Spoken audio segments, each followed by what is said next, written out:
खूब खूब धन्यवाद बहनों। आज एक फूल खिला है चमन में, आज एक तारा चमका है गगन में। आज एक फूल खिला है चमन में, आज एक तारा चमका है गगन में। आज एक महफिल जमी है इस गांव में, पता है आज कौन सा दिन है? आज मातृवंदना कन्या छात्रालय का शुभ आरंभ होने वाला है।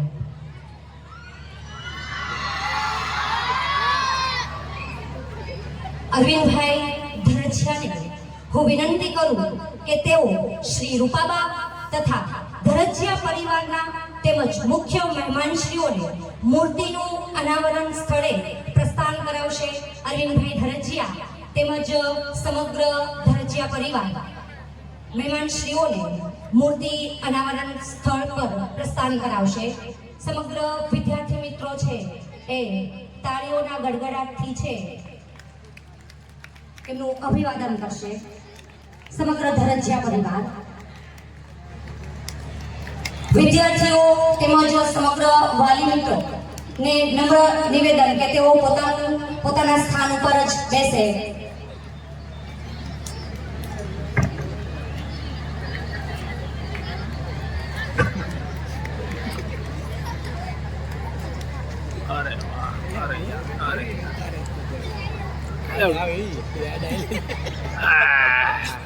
મારે YouTube ચેનલ સબસ્ક્રાઇબ કરી ને તે તને નથી કહેતો હું ભલા મને આજના આપણા શુભ અવસરે અને કાર્યક્રમને રાધાણ ઊભા થઈ ગયા આગળ ધપાવીએ તો સૌપ્રથમ મહેમાનશ્રીઓને પુષ્પગુચ્છ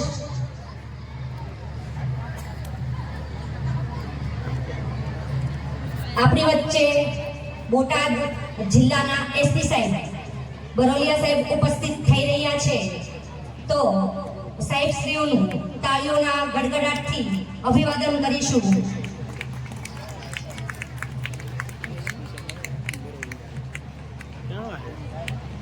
જેઓ આજના સમારંભના અધ્યક્ષ શ્રી છે, જેઓ ટૂંક જ સમયની અંદર આપણી વચ્ચે ઉપસ્થિત થઈ રહ્યા છે। एक गाड़ी है जीजेती AM 5654 जे इको गाड़ी है जे वच्चे पड़ी है અને સાહેબને આવવામાં થોડી તકલીફ પડે છે, એટલે એના માલિક હોય જે કોઈ ડ્રાઈવર હોય એ ઝડપથી જઈ અને પોતાની ગાડી છે એ એક બાજુ લઈ લે। જીજેતી AM 5654 ઇકો ગાડી અને રસ્તાના બીજા તમામ વાહનો જેના હોય એ એક બાજુ લઈ લે।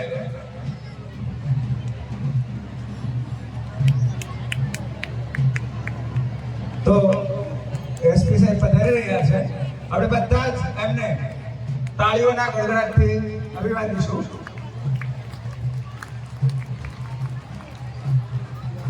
તાળીઓ બંધ ન થવી જોઈએ આપણે।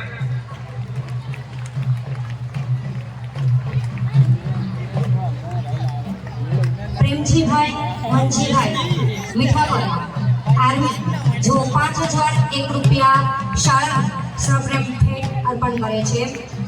सतत ताळीओना गड़गड़ाटथी केएफ बरोलिया साहेबનું આપણે હાર્દિક સ્વાગત કરીશું।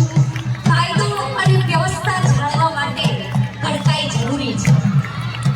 કડકાઈની સામે રુજુ હૃદય ધરાવતા આપણા સમારંભના અધ્યક્ષ શ્રી કેએફ બરોલિયા સાહેબનું હાર્દિક સ્વાગત કરું છું। કેએફ બરોલિયા સાહેબ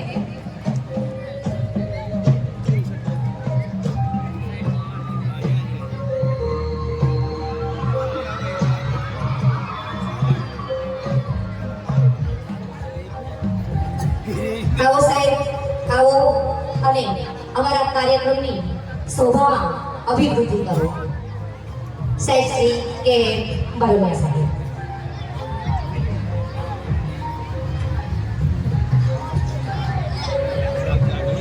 અરવિંદભાઈ ધરજીયા ને હું વિનંતી કરું કે તેઓ રૂપાબા અને સમગ્ર ધરજીયા પરિવારના મુખ્ય મહેમાનશ્રીઓને મૂર્તિ અનાવરણ માટે प्रस्थान स्थल पर લઈ જાય અરવિંદભાઈ ધરજીયા. સમગ્ર વાલી મિત્રો તેમજ સમગ્ર વિદ્યાર્થી ભાઈઓ તથા બહેનો, મુખ્ય મહેમાનશ્રીઓ મૂર્તિ રૂપ અનાવરણ કરીને જ્યાં સુધી સ્ટેજ પર પ્રસ્થાન ના કરે ત્યાં સુધી સમગ્ર વાતાવરણ છે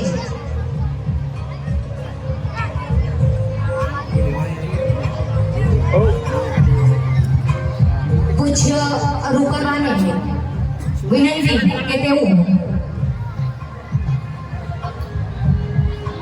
મૂર્તિ અનાવરણ એને નેવીની અંદર જવું હતું. આગળના 8 વ્યક્તિઓનું દહેરાદૂનની અંદર ઇન્ટરવ્યુઝ ની અંદર સિલેક્ટ થયા અને પોતે 9માં હતા, ત્યાંથી રિજેક્ટ થયા.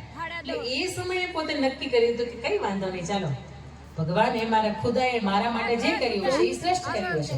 અને એ પછી વર્ષો પછી જ્યારે પોતે રાષ્ટ્રપતિ બન્યા અને અબ્દુલ કલામ સાહેબની સામે આપણી 3 પાંખ એટલે નેવી, આર્મી અને આપણી સેના, એ ત્રણેય નેવી, હવાઈ દળ અને આપણી ઇન્ડિયન આર્મી, ત્રણ દળના વડા હતા, એના મેઇન પ્રેસિડેન્ટ હતા. એ જ્યારે રાષ્ટ્રપતિને સેલ્યુટ કરે છે ને ત્યારે અંદરથી યાદ આવ્યું કે ભગવાને મારા માટે આ પ્લાન ઘડી રાખ્યો હતો. હું કદાચ જો નેવીની અંદર સિલેક્ટ થઈ ગયો તો મારે પણ અત્યારે રાષ્ટ્રપતિની સામે સલામી આપવી પડે, પણ અત્યારે મને ભગવાને રાષ્ટ્રપતિના લેવલ ઉપર લઈ આવ્યો હતો એટલા માટે મને એની અંદર રિજેક્શન થયું. દોસ્ત, દુનિયામાં જ્યારે પણ દુનિયાના ક્ષેત્રમાંથી રિજેક્ટ થાવ ને ત્યારે સમજજો ભગવાને આપણા માટે કંઈક નવીન રસ્તો બનાવી રાખ્યો છે. તમારી મારી સામે હું વાત કરું, તમને એમ કે 10મા ધોરણની અંદર તો બેન ટોપની અંદર હશે. 10મા ધોરણની અંદર માત્ર yahoo.com કંપનીએ એ 8 વર્ષના બાળકને વર્લ્ડનો બેસ્ટ બાળક તરીકેનો એવોર્ડ આપ્યો છે. એ 13 વર્ષની ઉંમરે પહેલો ટોક શો કરે છે, એમાં 2.5 કરોડથી વધારે એ બાળકના ફોલોવર છે. અને એથી વિશેષ કે એમને જ્યારે સંગીતની આગળ શૈલી પ્રસ્તુત કરવાની થઈ ત્યારે વોશિંગ્ટનની અંદર ડોનાલ્ડ ટ્રમ્પે આપણા આદરણીય મોદી સાહેબને એમને જ્યારે વોશિંગ્ટનની અંદર બોલાવેલા હતા ત્યારે 50,000 લોકોની જનમેદનીની વચ્ચે ભારતીય રાષ્ટ્રગીત ગાનારો આ સ્પર્શ શાહ હતો. એવો દીકરો કે જેનું મગજ કામ નથી કરતું, એવો દીકરો કે જેના અંગ, એના શરીર, એના અવયવો, એના હાડકા કામ નથી કરતા. આજે પણ 21 વર્ષની ઉંમરે એના મમ્મીએ એને નવડાવવો પડે છે, એને જમાડવો પડે છે, એને એક જગ્યાએથી બીજી જગ્યાએ ટ્રાવેલિંગ કરવું હોય તો એને લઈ જવો પડે છે. આજ સુધીમાં એને 7 કન્ટ્રીની અંદર 200 થી વધારે શો કર્યા છે. અને એ બાળકને પૂછવામાં આવે છે કોઈ ઇન્ટરવ્યુઝ દ્વારા કે આટલું બધું પેઇનફુલ લાઈફ છે, આટલા બધા ફ્રેક્ચર છે, આટલી બધી શરીર ઉપર પીડા છે, તમે જાતે જમી નથી શકતો, હાથ અહીંયાથી તો અહીંયા ઊંચી, એક વ્હીલચેરની અંદર. તમને આ વાત ખોટી લાગતી હોય ને તો તમે નેટમાં, ગૂગલમાં, યુટ્યુબમાં સ્પર્શ શાહ આવું સર્ચ કરજો, તમને એની લાઈફ દેખાશે. તેમ છતાં તે બાળકને પૂછ્યું ને કે આટલું બધું સરસ મજાનું તમે જીવન કેમ જીવી શકો છો ને આવા રોલ મોડેલ આ 21 વર્ષની ઉંમરે આવી તમે સેલિબ્રિટીઝ કેવી રીતે બની શકો છો? ત્યારે એ બાળકે એવું કહ્યું હતું કે મારી પાસે ભગવાને મને એક પણ સરસ મજાનું અંગ સાજું નથી આપ્યું અને તેમ છતાંય તો હું કરી શકું છું. તો મારે એ કહેવું છે કે આ બીજા બધા જ બાળકો છે, બીજા બધા દુનિયાના લોકો છે જેની પાસે હાથ, પગ, નાક, કાન, કિડની, અવયવો, અંદરના ડાબું જમણું મગજ બધું જ સુરક્ષિત છે. જો હું કરી શકું છું તો એ લોકો કરી કેમ ન શકે? આ સ્પર્શ શાહનું જીવન છે. અને બીજી મારે તમને એ વાત કરવી છે કે તમિલનાડુની નાગરત્ના, એમના મમ્મી ભીખ માંગવાનું કામ કરે. દોસ્તો યાદ રાખજો, તમારા કે મારા મમ્મીને આ કામ નથી કરવું પડતું. એ દીકરીના માતા ભીખ માંગવાનું કામ કરે, એને રહેવા માટે ઘર નહીં, છત નહીં, પહેરવા માટે 2 જોડીથી વધારે કપડાં નહીં, એક પણ જાતના સિઝનેબલ ફ્રૂટ એના જીવનમાં તો ક્યાંય આવે જ નહીં, લખવા માટેના ચોપડા, એની સાથે જે બીજી દીકરીઓ કે દીકરા ભણતા હોય અને એ લોકો રાત્રે સૂઈ જાય એટલે આ દીકરી એનામાંથી વાંચે, એનામાંથી લખે. અને તમે ને હું કે જ્યારે વર્ષના અંતે આપણે રસ્તામાં આપણે જેટલા પણ પુસ્તકો આવતા હોય અને એની અંદર 2-5 પેજ કોરા હોય અને તેમ છતાં આપી દેતા હોય તો એ દીકરી ત્યાં ભંગારવાળાની પાસે જાય અને એમાંથી 2-2, 5-5 એવા કોરા પત્તા ભેગા કરે અને એમાંથી પોતાની નોટબુક બનાવે ને ભણે. એના પપ્પા પીવાનું કામ કરે. તમિલનાડુની વાત કરું છું તમને. ત્યારે એ દીકરી એના પપ્પાને એવું પૂછે છે, એના મમ્મીને એવું પૂછે છે કે માં, મારે આવી જ જિંદગી કાઢવાની છે? તું ભીખ માંગવાનું કામ કરે, પપ્પા તને મારે, તારી ઉપર બળજબરી કરે, તારે આખો દિવસ પીવાનું કામ કરે અને મારે આવી જ જીવન જીવવાનું છે? ત્યારે એની માતાએ ખૂબ સરસ મજાનો જવાબ આપ્યો હતો કે નહીં બેટા, ભણતર છે ને, શિક્ષણ છે ને, એની પાસે અલૌકિક પાવર છે. અને એ પાવર આપણામાં જનરેટ કરવો હોય તો તારે ભણવું પડે. અને 9મું ધોરણ ભણતી દીકરી ગાંઠ બાંધે છે કે મારે ભણવું છે અને વિશેષ રીતે મારું જીવન છે, મારું પોતાનું તો બદલવું છે, પણ મારી ભીખ માંગતી માતા અને આખી જિંદગી જેને પી પીને પોતાની જિંદગી પૂરી કરી દીધી છે એવા બાપની જિંદગી પણ મારે બદલવી છે. અને સાહેબ તમે નહીં માનો, એ દીકરી ભણે છે. સોમથી શુક્ર એના મમ્મીની સાથે ભીખ મંગાવવા જાય. શનિ ને રવિ પોતાને જ્યારે સ્કૂલની અંદર રજા હોય ત્યારે સ્ટ્રીટ લાઇટમાં બેઠી બેઠી એ દીકરી વાંચે. અને તમિલનાડુની અંદર આજ સુધીમાં રાજ્ય પ્રથમ 98.96% કોઈ નથી આવ્યું. આ નાગરત્ન આવી દોસ્ત. ત્યારે કહેવાનું મન થાય કે તમારા ને મારા પેરેન્ટ્સે આટલી બધી તકલીફ નથી. સરસ મજાની સંસ્થાનું તમને આંગણું મળ્યું હોય, તમારા મમ્મી કે પપ્પા તમારી ઉપર વિશ્વાસ કરી શકે, તમને ભણાવી શકે. આજના યુગની પ્રમાણે જેટલી પણ અદ્યતન ફેસિલિટીઝની જરૂર છે એ તમને આપી શકે. જો નાગરત્ન એના ભણીને અવ્વલ આવી શકતી હોય તો આજથી તમે નક્કી કરજો કે હું આવી કેમ ન શકું, મારાથી અવ્વલ અવાય જ. અને એથી મારે આગળ તમને જવું છે. ત્યારે દુનિયાના ઘણા બધા એવા ઉદાહરણો આપણે લઈએ. સચિન તેંડુલકર તો કે ધોરણ 10 ફેલ છે. વિરાટ કોહલી, યસ, જો મને ખબર જ હતી એનું નામ તો આવશે, હું એવું લઉં જ ને, હું કમેન્ટ ન લઉં. વિરાટ કોહલી ધોરણ 12 ની અંદર હતા અને એ સમયે જ્યારે રણજી ટ્રોફી રમતા હતા, ખબર પડી કે એના પપ્પાનું દેહાંત થયું છે. ત્યારે મગજમાં નક્કી કર્યો, વિચાર આવ્યો કે મારા પપ્પા શું ઈચ્છતા હતા મને, તો કે હું સરસ એવો ક્રિકેટર બનું અને મારું બેસ્ટ હું ક્રિકેટના ક્ષેત્રની અંદર યોગદાન આપી શકું. અને એ દિવસે ક્રિકેટની અંદર રણજી ટ્રોફીની અંદર વિરાટ કોહલી સેન્ચુરી ફટકારે છે અને પછી એના પિતાને અગ્નિદાહ આપે છે. તમારી જીદ હોય ને તો એ આવી હોય. અને આવી જ્યારે જીદ લઈને તમે સમાજની વચ્ચે નીકળી પડો ને ત્યારે દોસ્ત તમારું ખુદનું તમે અસ્તિત્વને તમે ક્યાંય પણ જોખમાય નહીં એવી રીતે તમારું અસ્તિત્વ છે ને એને તમે કંટાળી શકો. પણ હવે આપણે આવવું છે ABCD ના A થી લઈને Z ના એલિમેન્ટ સુધી. ABCD નો પહેલો A આજ સુધી આપણે ભણ્યા છે કે A for apple થાય, પણ આજથી ભૂલી જાજો. A for aim, તમારો ધ્યેય, તમારું લક્ષ્ય થાય. તમારે અને મને જ્યારે હું પણ હોસ્ટેલની અંદર ભણી છું એટલે મને ખબર છે કે અંદરની સગવડતાઓની વચ્ચે, બેનપણીઓની વચ્ચે અને પરિવારથી દૂર રહીને કેવી રીતે ભણાય. પણ આપ સૌની ઉપસ્થિતિ છે ત્યારે મારે કેવું છે, લક્ષ્ય બે રીતે નક્કી થતા હોય. એક મા બાપ નક્કી કરતા હોય કે મારો દીકરો આ બને અથવા તો મારી દીકરી આ બને, અને એક તમે જાતે નક્કી કરતા હોય કે મારે આ જ બનવું છે. અને એના માટે તમારી રાત દિવસની મહેનત હોય. લક્ષ્ય કોને કહેવાય મારે તમને એ વાત કરવી છે. વારાણસીના ગોવિંદ જયસ્વાલ, એક વર્ષના અંતે સાહેબ હું ભૂલ ન કરતી હોય તો 180 થી 200 આપણે IAS ઓફિસરોની પોસ્ટિંગ થતી હોય. એ પૈકીના ગોવિંદ જયસ્વાલ જ્યારે 11 વર્ષની ઉંમર હતી અને એક વખત પોતાના મિત્રના ઘરે જતા હતા, રસ્તામાં એણે જોયું બ્લેક એન્ડ વ્હાઇટ ટીવીની અંદર કે કોઈનું ઇન્ટરવ્યુ ચાલે છે. અને એ ઇન્ટરવ્યુની અંદર ખૂબ મજાનો આમ ટાટ માટતી અને આમ એક સરસ મજાની પોતાનું એક વ્યક્તિત્વ છે એ ઇન્ટરવ્યુ આપી રહ્યું હોય ત્યારે કરિયાણી વાળાની દુકાનને પૂછે છે કે આ ભાઈ કોણ છે? એટલે એ પેલો કરિયાણા વાળો ભાઈ હતો ને એને એવું કીધું કે આ તો IAS ઓફિસર છે. એને બનવાનો સપનો જોવું હોય તો એના માટે તમારું એક શૈલી હોવી જોઈએ, એક જીવન હોવું જોઈએ, તો તમે સ્વપ્ન જોઈ શકો, તારું કામ નહીં. અને આ વાત લાગી જાય છે. 11 વર્ષની ઉંમરે ગોવિંદ જયસ્વાલ નક્કી કરે છે કે કાંઈ જીવનમાં ન બનવું તો કાંઈ નહીં, પણ મારે IAS ઓફિસર બનવું છે. 11 વર્ષની ઉંમરે નક્કી કરે છે.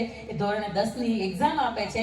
એ પછી એની પપ્પાની પરિસ્થિતિ તમે સમજો. પપ્પા રિક્ષા ચલાવવાનું કામ કરે.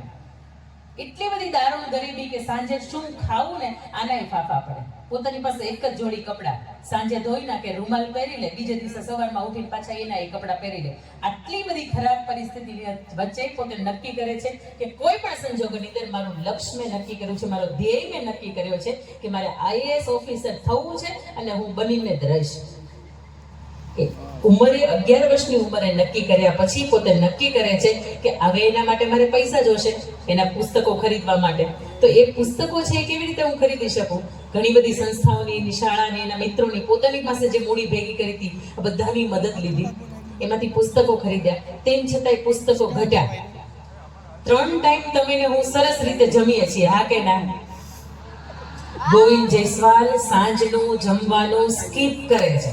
સાંજના જમણવારના 50 રૂપિયા બચે અને 5 તેરીને 15, એક મહિનાના 1500 રૂપિયા બચે. 1500 રૂપિયામાંથી પોતે પોતાના પુસ્તકો છે એ ખરીદે છે. તેમ છતાંય હજી એને પુસ્તકોની જરૂર છે.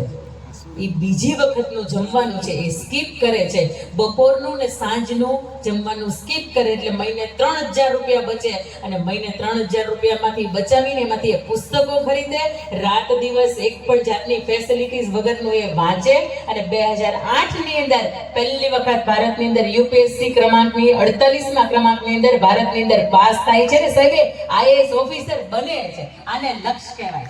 એક વખત નક્કી કરે ને કે મારે આ કરવું છે, એટલે કદાચ જમવાનું છોડવું પડે ને તો એ છોડી દેવાનું. તો રોજ સવારમાં આપણે અરીસામાં જોઈએ કે હા આજ શું પહેરવાનું છે.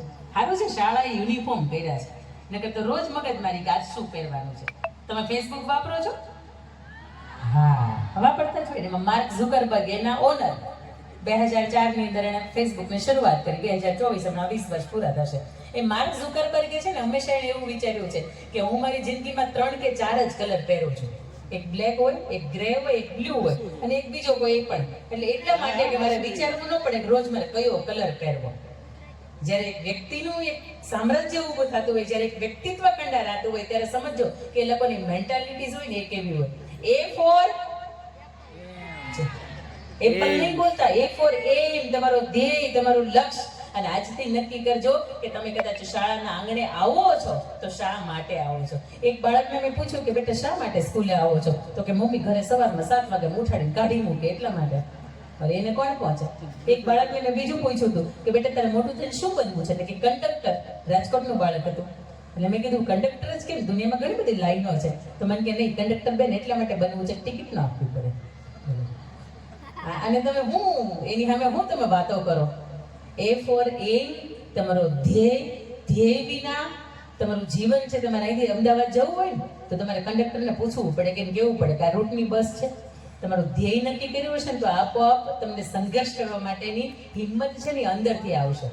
બી ફોર બિલીફ, આત્મવિશ્વાસ.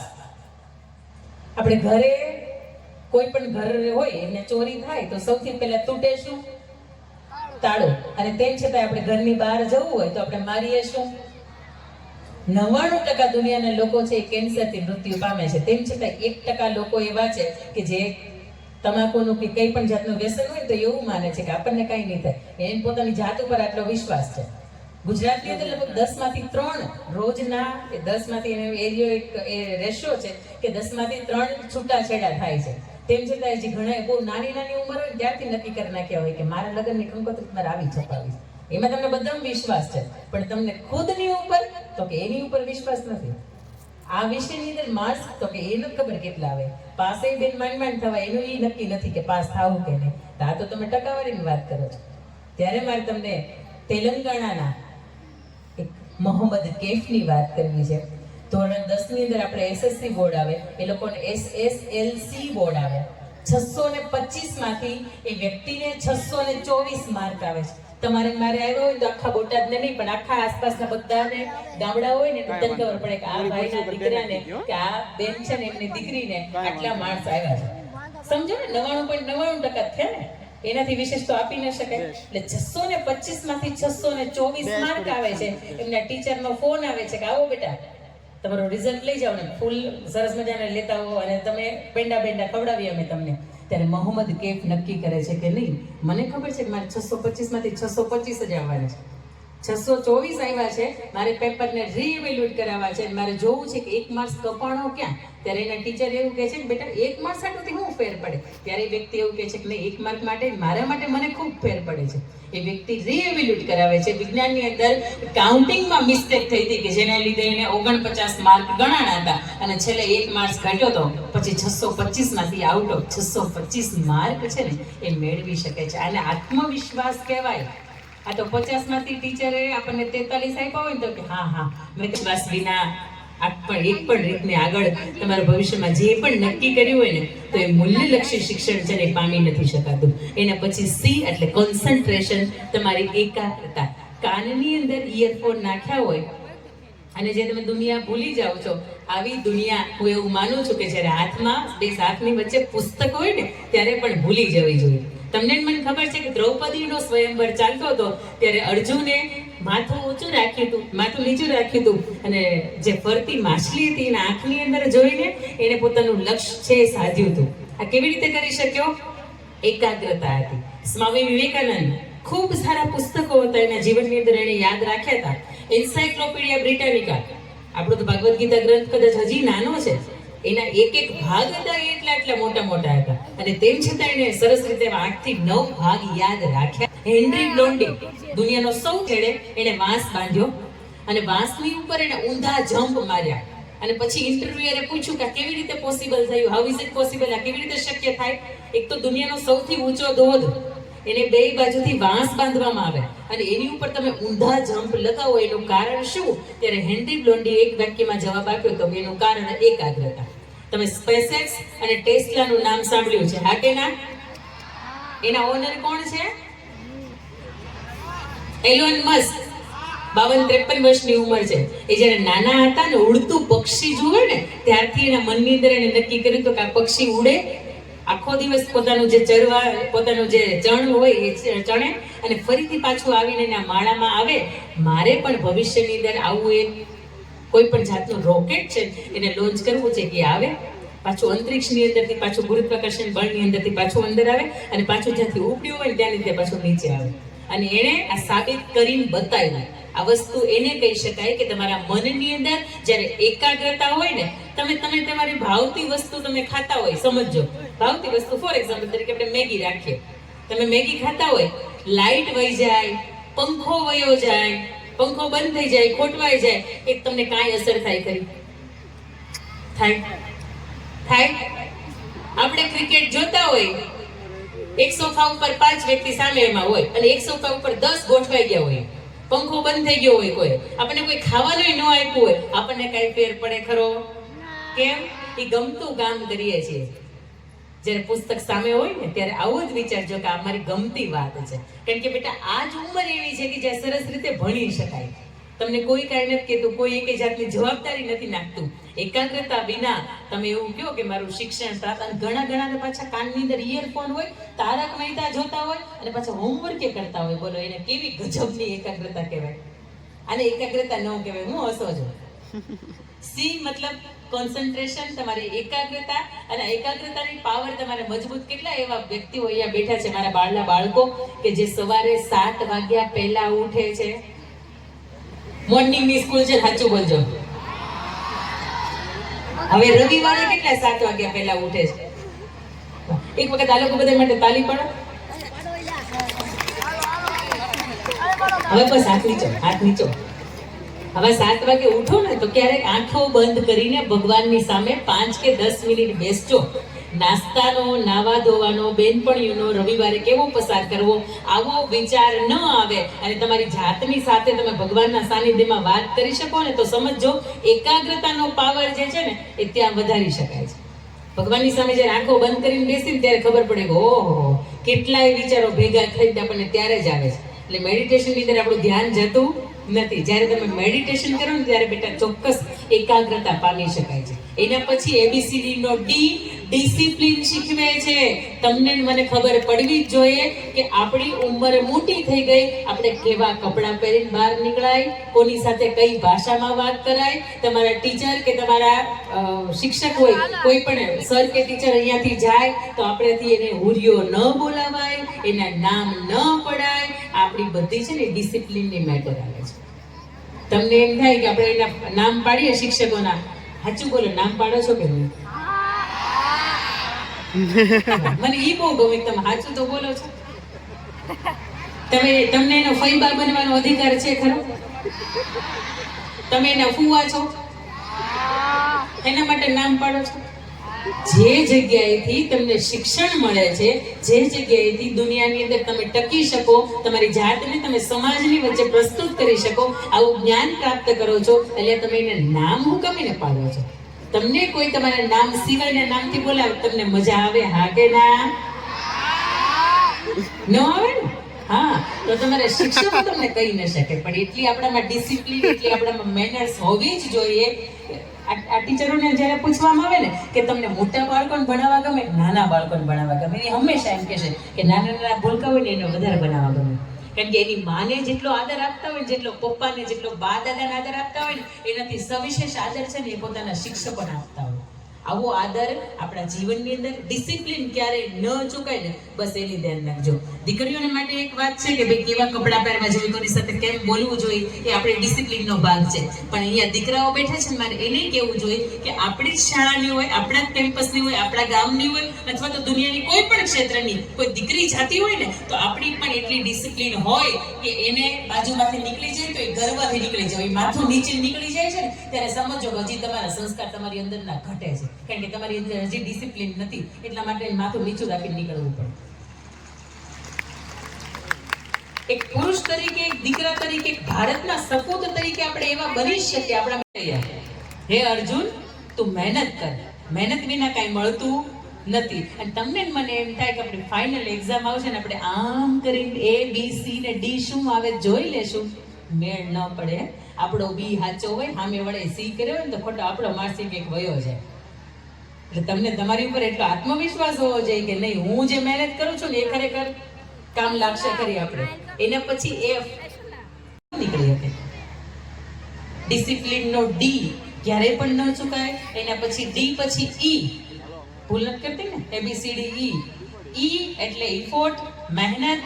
તમને એવું થતું હોય કે હમણાં પાછળ વિરાટ કોહલીની તમે મેચ જોવો છો, તમે એડવર્ટાઇઝ આવતી હશે, ઝૂપી ખેલો, લુડો ખેલો, પછી કેવી ક્રિકેટ 11, ગેમ 11, હા એ બધી ખેલો. પછી એ આખી એડવર્ટાઇઝ પૂરી થાય ને એટલે નીચે ફટાફટ 6 સેકન્ડની અંદર એવું બોલે, इस खेल में वित्तीय जोखिम शामिल है, कृपया इसे ध्यान से खेलें. એની અંદર પૈસાનું જોખમ શામિલ જ છે. તેમ છતાં તમને મને શું કે ખાલી ₹1 ઇન્વેસ્ટ કરો ને, તમે લાખો એની અંદર જીતી શકો, એની અંદર કરોડો જીતી શકો.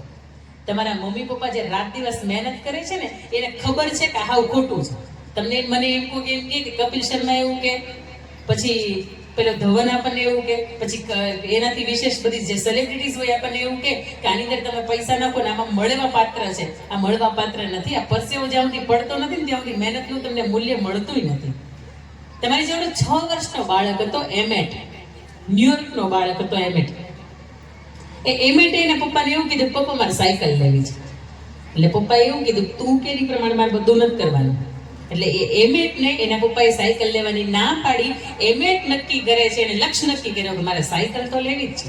પોતાના જેટલા પણ રમકડા હતા એને વેચી દીધા. એમાંથી ₹4800 આવ્યા. 6000 રૂપિયાની સાયકલ આવતી હતી, હજી પૈસા ઘટ્યા. તો કે શું કરવું જોઈએ? એ ₹4800 માંથી પોતે આઈસ્ક્રીમ બનાવવાનું મશીન ખરીદ્યું. ટપુક ટપુક કરતો સોમથી શુક્રવાર પોતે સ્કૂલે જાય અને શનિવાર અને રવિવાર પોતાના ઘરની બહાર એક સરસ મજાનું આઈસ્ક્રીમનું સેન્ટર ચાલુ કર્યું. બધા એની ઉપર હશે, એના મમ્મી પપ્પા એની ઉપર હશે કે આ શું કરી લેશે. અને બધા દુનિયાના લોકોને એવું થાય કે અરે ભાઈ નાનો એવો બાળક છે, સોફ્ટી આઈસ્ક્રીમ વેચે છે, હાલો આપણે પણ ખાઈએ એની પાસેથી. એનો સરસ મજાનો વકરો છે, પોતે કમાણી છે, સરસ રીતે ભેગી કરે છે. અને 6-8 મહિના પછી એના પપ્પાને એવું કહે છે, પપ્પા એ દિવસે તમે સાયકલ લેવાની ભલે મને ના પાડી હોય, પણ હવે તમારે 2 વ્હીલ કે બાઇક લેવી હોય તો મને કહેજો, આપણી પાસે સગવડતા થઈ ગઈ છે. અને મહેનત કહેવાય, મહેનત વિના કાંઈ મળતું. શ્રી 1008 ઋષિ ભારતી બાપુ, ડોક્ટર અંકિતાબેન મુલાણી, ડોક્ટર મુકેશભાઈ મકવાણા, મારા આત્મી એવા શ્રી અભયસિંહ રાઠોડ સાહેબ,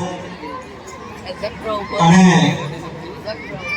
જેનામાંથી આપણને કંઈક પ્રેરણા મળી છે, આખા દેશને કંઈક પ્રેરણા આપી છે, શ્રી ઝવેરચંદ મેઘાણી સાહેબના પુત્ર એવા પિનાકી મેઘાણી સાહેબ, અને અમારા બોટાદ જિલ્લા શાળા સંચાલક મંડળના મારા મિત્રો દક્ષેશભાઈ અને મિયાણી સાહેબ, અને સામેની સાઈડમાં બેઠેલા મારા અંગત મિત્રો, વાલીઓ, મહાનુભાવો, વિદ્યાર્થી ભાઈ બહેનો. આ સંસ્થાઓ એ અરવિંદભાઈ ધરજીયા ચલાવતા નથી, એ તમને બધાને ખબર. હમણાં બેને કીધું ને કે આ સાહેબોના તમે નામ પાડો છો, આના તમે ફઈ થાવ છો, આના તમે ફુવા થાવ છો. પણ ભલોલિયા સાહેબ, આપના અમારે માં, બાપ, ફુવા, માહા, માસી બધું થઈને ત્યાં ભેગું થાય. કારણ કે બાપા અને માં એમના એ લોકોનો અમારી પર એવો વિશ્વાસ કે સાહેબ બોલાવો તો આવશો ખરા, પણ ખાઈને ભાગી જજો, બાકી તમારે જે કરવું એ કરવાનું. પરંતુ એમનો આ વિશ્વાસ અને ગીતાંજલિ સ્કૂલના સ્ટાફ ઉપર એમના આ ભરોસાના લીધેથી આ માત્ર 35 બાળકોથી શરૂ થયેલી સંસ્થા આજે 6000 બાળકોની મોટા વટવૃક્ષ સમાન બની છે. આ વિસ્તારના વાલીઓનો અમારી પરનો વિશ્વાસ છે અને આ બાળકો એ અમારી માટે ભય ફુવા કે એ નહીં, પણ આ અમારી માટે ભગવાન છે. જો આની સેવા અમે નહીં કરી શકીએ તો બીજી તો શું કરી શકવાના? આ વિસ્તારની આ જરૂરિયાત છે અને આ વિસ્તારમાં જ્યાંથી આપણે જન્મ લીધો છે એ વિસ્તારને જો શિક્ષણ રૂપી ભાતો ના આપી શકીએ તો બીજું તો કશું નહીં કરી શકવાના. એટલે ઘણા ટાઈમથી વાલીઓના ક્યારેક આવે મળવા ત્યારે પ્રશ્ન હોય કે સાહેબ આપણી ત્રણેય સ્કૂલો તો બહુ સારી ચાલે છે, પણ અમારા સગા છે એને દીકરી મૂકવી એને પ્રશ્ન છે, અથવા તો એને કંઈક 12, 11, 12માં મૂકવા જવું છે એને પ્રશ્ન છે. એટલે એવા સમયમાં આપણે આ સંસ્થા મળતી હતી અને વાલીઓના સહયોગથી આપણે આ સંસ્થા લીધી અને એને આખી ગર્લ્સ સ્કૂલ એટલે કે કન્યા શાળામાં એને પરિવર્તિત કરી રહ્યા છીએ.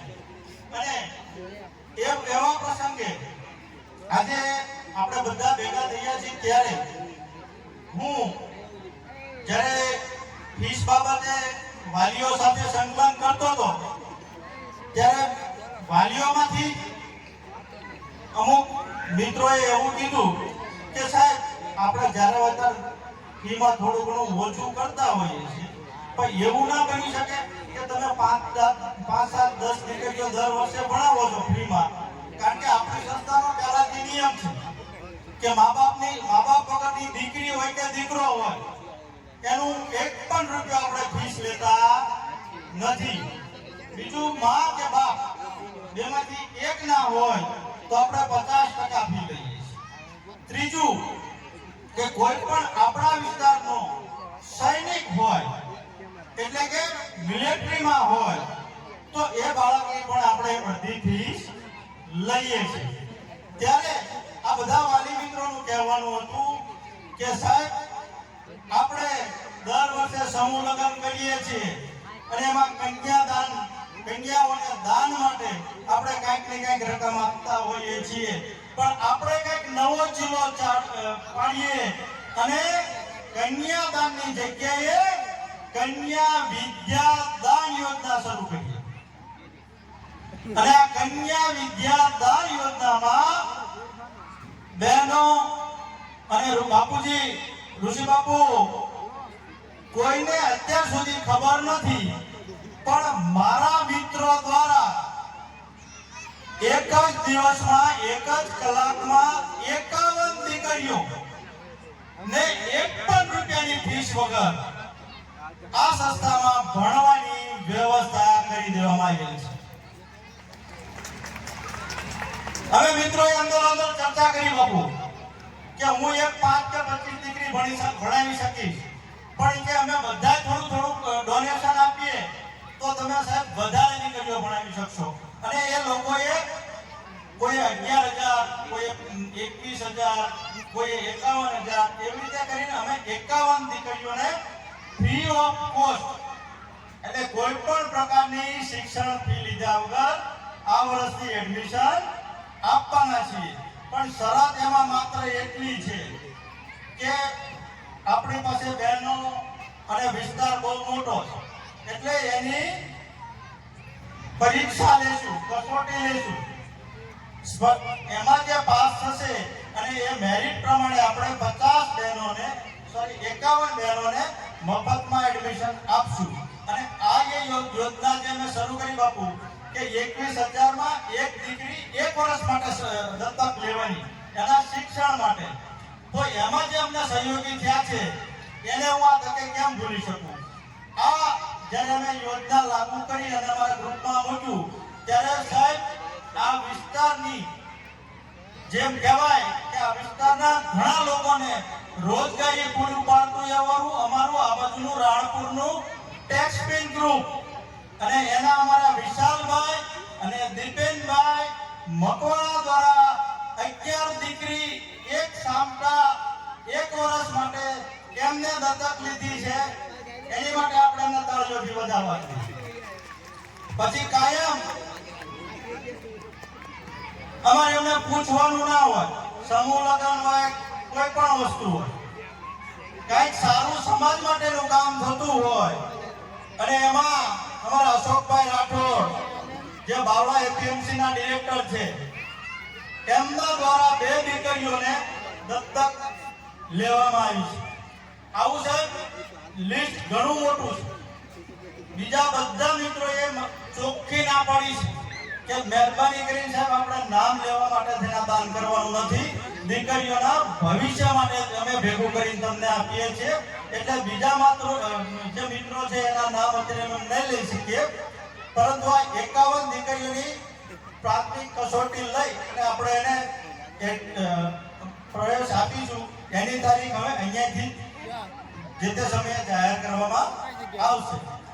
એટલે બધા મિત્રોને અને વાલીઓને વિનંતી કે તમારી આજુબાજુમાં જે જરૂરિયાતવાળા બહેનો છે અને જેને ભણવાની ભૂખ છે એને 100% સંસ્થામાંથી કાંઈકનું કાંઈક ફૂલ નહીં તો ફૂલની પાકડી અમે મદદ કરવા તૈયાર છીએ. જ્યારે આ વિસ્તારમાં આપણે સંસ્થા ચાલુ કરી ત્યારે શિક્ષણનો બિલકુલ અભાવ, શિક્ષણની કોઈ વ્યવસ્થા નહીં અને શિક્ષણ માટે સભાનતા નહીં. મિત્રો, આપ સૌના સહયોગથી છેલ્લા 3 વર્ષથી એક પણ વર્ષ સાહેબ બાકી નથી કિશોરભાઈ કે ગીતાંજલિનું કોઈ પણ બાળક ગુજરાતના ટોપ 10 વિદ્યાર્થીમાં ના આવ્યું. દર વર્ષે બોર્ડના રિઝલ્ટમાં 2-3 વિદ્યાર્થી ટોપ 10 માં હોય. સતત 2 વર્ષ સાયન્સમાં આપણો બોટાદ જિલ્લો ઓલ ગુજરાતમાં પ્રથમ નંબરે રહ્યો અને એમાં પણ 100% રિઝલ્ટ ગુજરાત ગીતાંજલિ સાયન્સ સ્કૂલનો. પણ એ બધા મિત્રોનો વાલીઓના સહયોગથી આવેલું છે. એટલે આ પ્રસંગે કદાચ કોઈના નામ લેવામાં રહી ગયા હોય, કોઈ વાલીઓને કાંઈ નાનું મોટું જમવામાં બીજે કે અગવડતા પડી હોય તો માફ કરજો. અને હવે બેનને આપીશ અને મારી વાણી પૂર્ણ કરીશ. આભાર.